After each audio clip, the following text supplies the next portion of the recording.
In the coming days, we may have the chance to see a breakthrough in Korea-Japan relations.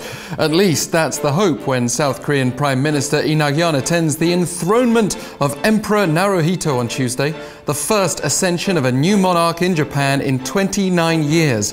And given all the tensions between Seoul and Tokyo over the last few months, the worsening trade ties, the Prime Minister's planned 3-day visit is seen as a good thing.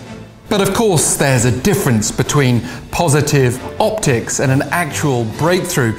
So let's take a closer look. First, some quick background.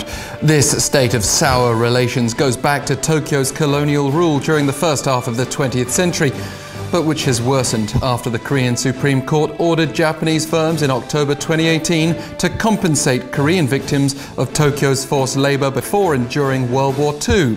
Tokyo has since imposed restrictions on key tech trade items, and Seoul's complaint to the World Trade Organization has led to bilateral dialogue in Geneva with the promise of meeting again soon before the South potentially triggers an independent panel review. That could take years though, and much economic strife, so a direct solution would be ideal. The trouble is, any solution is going to involve compromise from at least one side, and there's national pride and pain at stake. Experts here are hoping I's visit may serve as a watershed moment in helping mend ties.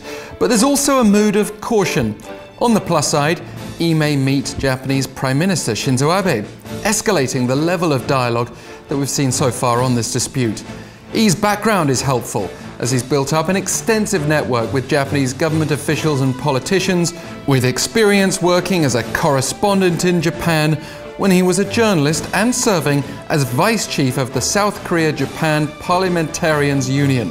This appears to appeal to Tokyo, as a Japanese government official was recently quoted as saying, "Among President Moon Jae-in's aides, Prime Minister I is the only person Japan can have expectations on. Though belated, it is fortunate that he will visit Japan."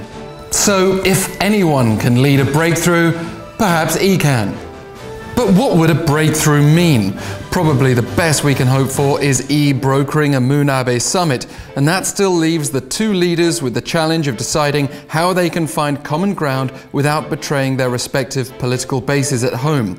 And it's just as likely, if not more so, that ties will get worse before they get better.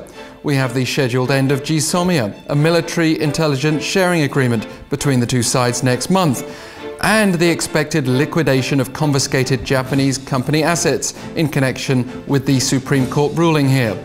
To restore ties and set up a summit would not just be a breakthrough for Prime Minister I, it would be a remarkable act of diplomacy.